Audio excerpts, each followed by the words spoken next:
Hello, I'm Jennifer, 27 years old. I became an orphan at a young age when my parents tragically died in a car crash.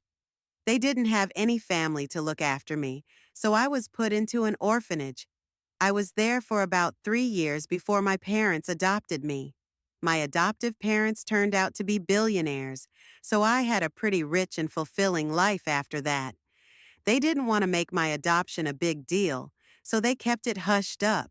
They wanted to do good without it being broadcast everywhere.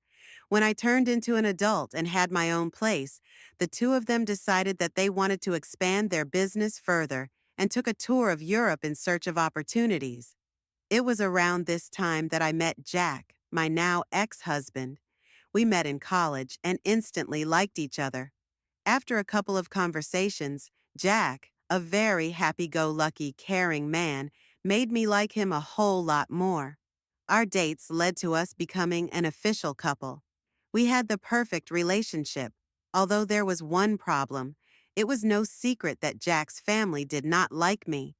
The first time I met them, Jack and I had just graduated college. He waited to introduce me to his parents until we were both well settled in our lives. By that, I mean that we were both working good jobs. Jack had warned me that his parents tended to be a little judgmental when it came to their children's significant others, and he wanted me to make the best impression I could. I didn't mind, but meeting the parents was nerve-wracking for me. By the time Jack introduced me to his parents, we had been dating for a good 4 years. In those 4 years, we also got engaged. So I guessed that in itself was going to be a problem for his parents, considering they never even got to know me as his girlfriend.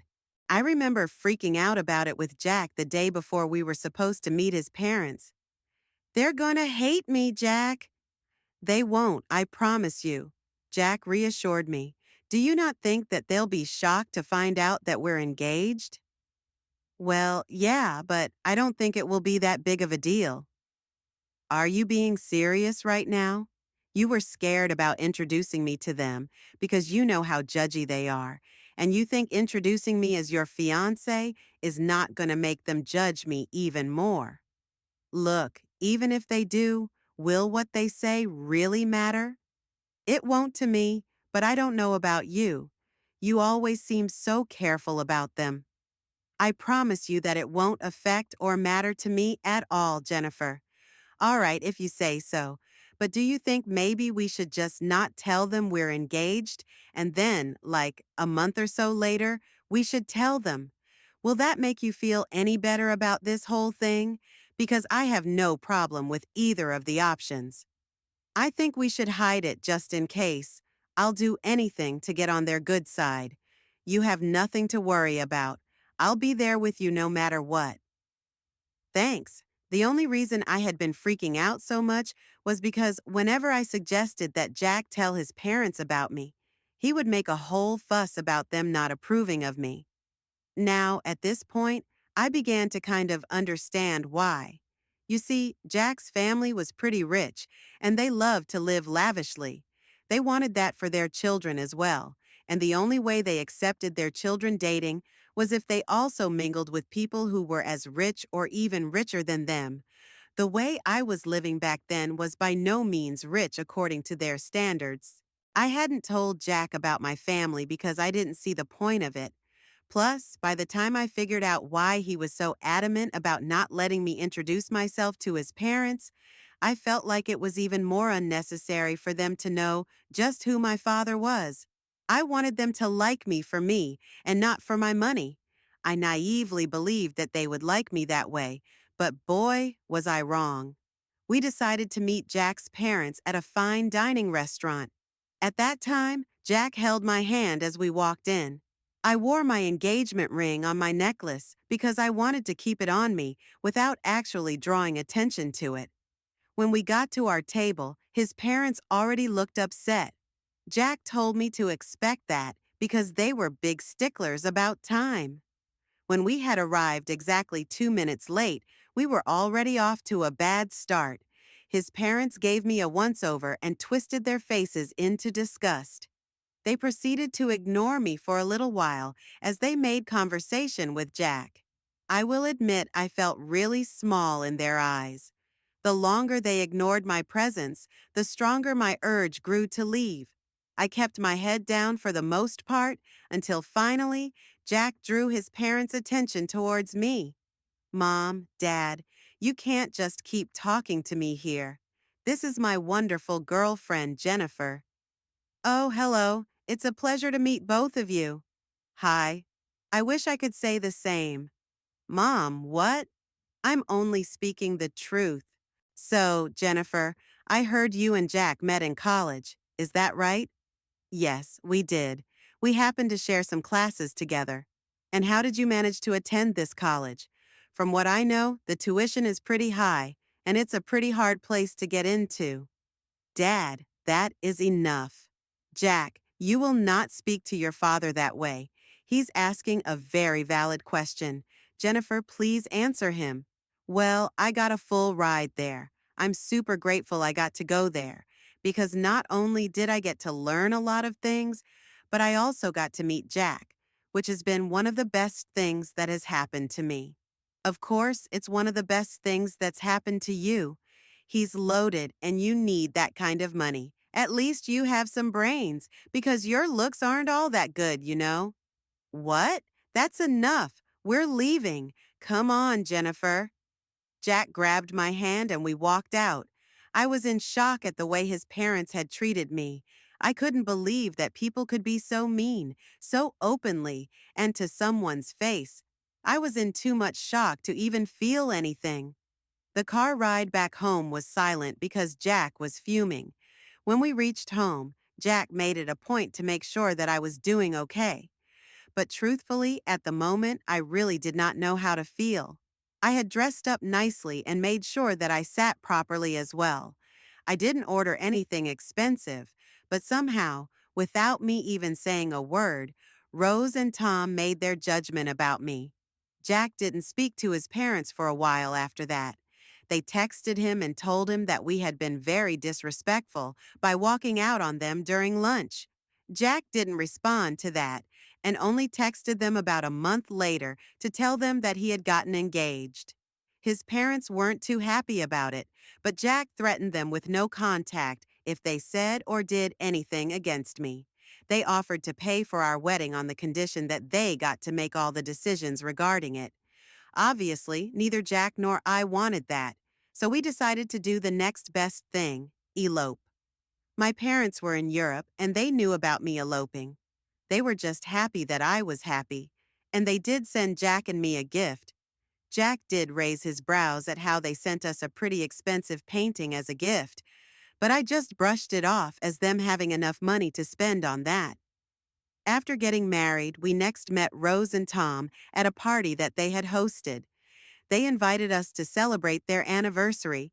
Truth be told, I was actually pretty happy that they had invited me to, despite the dislike they held for me. When we got there, I was ignored by everyone. If you think being ignored by two people was embarrassing, being ignored by about 30 people was even worse. I hung by Jack's side for the most part, but nobody even tried to talk to me. If I ever did try to speak and make conversation, people would just either look me up and down and walk away, or they would continue talking to Jack as if I never said anything. By the end of the night, I was in tears. I was humiliated and downright disgusted by the behavior that everyone was showing. The crowd had asked Rose and Tom to make a speech at the end of the night, and they got up to make one. By this time, I was tired and I wanted to go home. But in their speech, they began by talking about how grateful they were to have almost everyone in the room in their lives. That was only the first jab that they threw at me. They kept making many more, which the guests kept laughing at. At some point, I just got up and walked out. I ordered an Uber and went back home. I cried the entire way back home and up until Jack got back home. When he got back, he seemed upset and angry. Why did you walk out like that? Do you know how embarrassing that was for me? What? What are you talking about? Don't play dumb with me right now. Jennifer, I had to endure my parents yelling at me, and a lot of the guests pitying me for being with you, Are you serious? What about how embarrassing it was for me? Oh, come on, Jennifer. You could deal with it for one night. It was my parents' anniversary.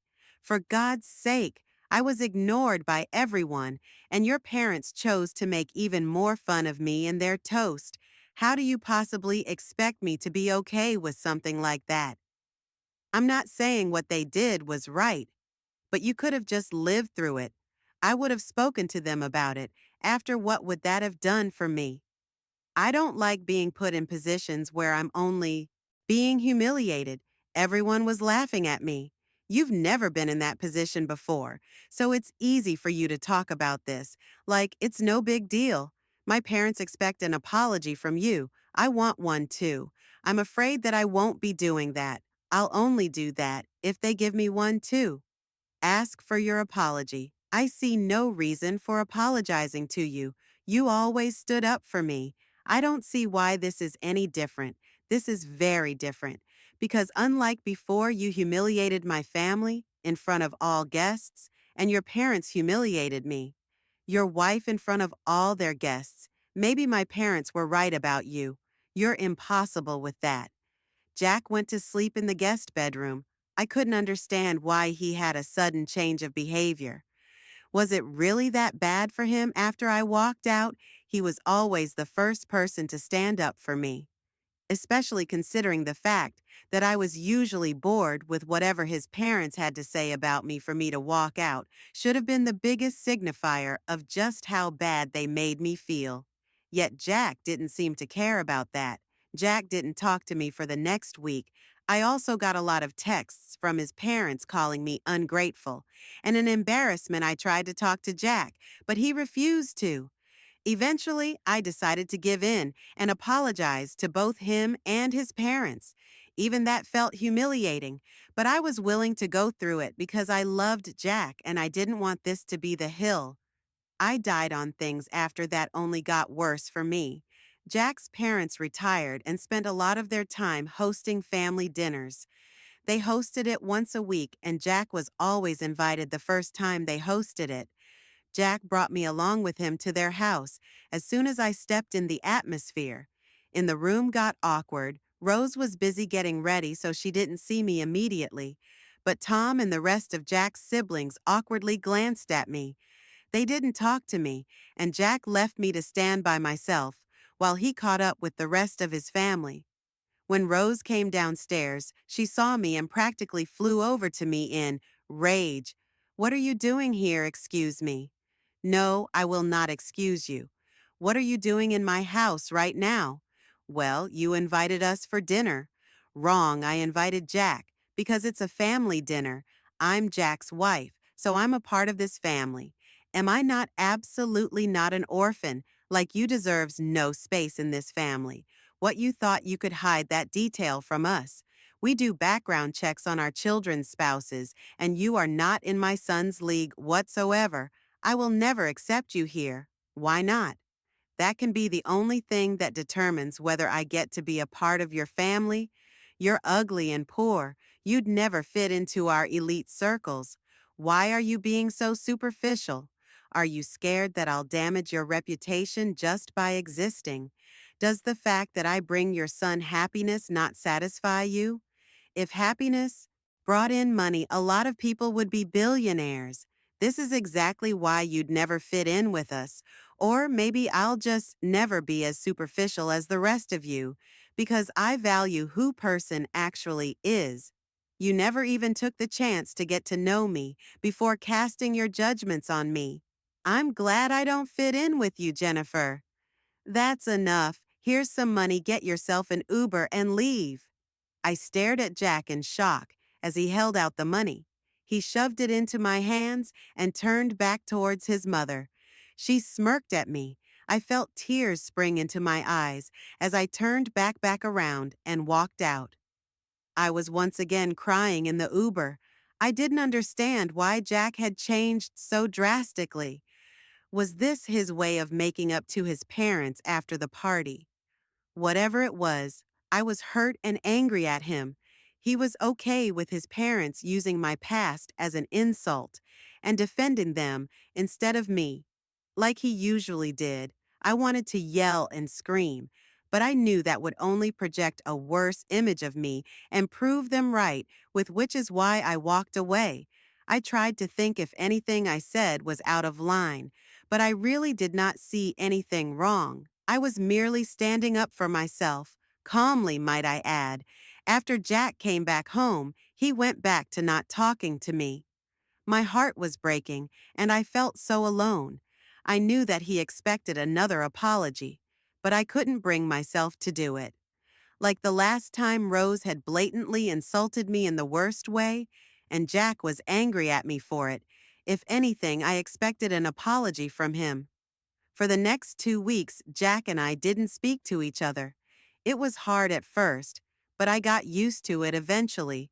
The dinner his family hosted still happened, and about once a week, I was all alone at home, which I truthfully did not mind. On one of those nights, my parents video called me. Hey, honey, hey, sweetie. How's it going? Hey, dad. Hey, mom. Things are not good. Why, what's wrong? Sweetie, if you need help with anything, feel free to ask us. I don't think this is something you guys would be able to help me out with, but thanks for the offer. Where's Jack? Is he not helping? That's the thing, he's part of the problem, huh?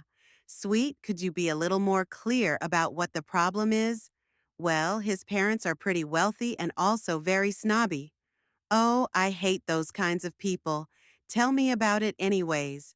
They thought that I was some poor girl who could never live up to their standards and fit into their elite circles, so they took it upon themselves to humiliate me every time that I met them. What the hell? Oh, yeah. And the last time I went over, Jack's mom decided calling me an orphan was a good insult. Oh, that woman. I'm going to claw her face off. How dare she call my precious child an orphan? Do they not know about us? And what the hell has Jack been doing in all this? I didn't tell them about you guys because I knew that their opinion of me would change if they knew, and I wanted them to like me for who I was and not for my wealth. As for Jack, he's siding with them. He thinks that I was disrespectful when I stood up for myself. Honey, are you sure this is the man you want to be with? I love him a lot, but this is not how I want it to be. We haven't been speaking to each other for the last 2 weeks, and I'm surprisingly okay with that. All right, sweetie, I'll get you in touch with one of my friends over there. Don't worry about us not being able to help you out. I think we might actually be able to help you get a little sweet revenge. Huh? What? What do you mean? Your dad and I are coming there next week. We wanted to take you and Jack on a vacation. But now we can just take you more things for us to do together, I guess. Really, oh my God.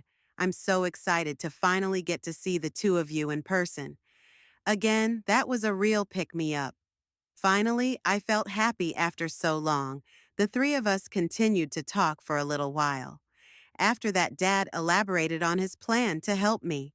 After a little while, he asked me where these dinners of theirs were being held. As far as I knew, they took turns hosting in their house and at restaurants.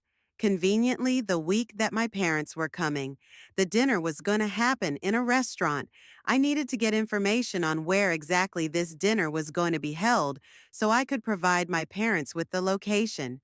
Thankfully, I had Jack's email logged into my phone, and if there was one thing I knew about Rose and Tom, it was that they loved to email everyone, everything. It wasn't that hard to get the location, and I gave it to my parents at the same time. My mom's lawyer friend contacted me, and we got started on the process of filing for divorce. My parents landed in the States and decided to check into their hotel, where I met them. We had lunch together, and then the two of them sent me on my way for a spa day that they entirely paid for because they thought I deserved it well. They got ready to get revenge on my in-laws. My parents walked into the restaurant where Jack and his family were dining, according to Dad when they approached the table. Tom and Rose began to murmur among themselves as they recognized who he was. Mom told me that this was how the conversation went. Hello. Oh my gosh, Mr. Burns, what brings you here? Oh, wow. I just happened to see some familiar faces, and I figured that I could drop in and probably dine with you familiar faces. Who are you speaking about? Mr. Burns. Well, I see Jack me. Well, hello. A pleasure to meet you. Your daughter has spoken a lot about you. But speaking of my daughter, where is she? Your daughter? I'm afraid you're mistaken. I don't think she's here, but she should be right. I'm sorry, Mr. Burns. But we didn't even know that you had a daughter. Of course I do, and she's married to Jack. What I'm sorry, but I think you're mistaken. Yes, his wife's name is Jennifer, and she was an orphan. Yes, I do know that. And that is why we adopted her. Excuse me, you're her dad. Yes, and from what I see, she isn't here. She's been telling me that there have been some problems with her in-laws, but I see what the problem was. It was you. No, she was the one who hid this huge thing from us. If we knew you would have treated her better, she didn't want you to treat her nicely because of her background. Oh well, she did ask me to hand this over to Jack. My dad handed Jack the divorce papers and walked out. After that, it only took a couple of phone calls for a lot of investors to pull away from Tom's business. They were quickly crashing, and nothing was more satisfying than watching them crumble down to the levels that they made fun of. I got a lot of texts from all of Jack's family, calling me a bunch of nasty names, while some of them begged me to talk to my dad and RSE what he had done. Jack thankfully signed the divorce papers without any hassle. My parents and I went on a long vacation. After that, I had the time of my life, and I slowly began to heal. Yeah, it hurt that I had lost the love of my life, but I also learned just how important it is to stand up for myself. I'm forever grateful to my parents for everything they've done for me, and I can't wait to see what else life has to offer me.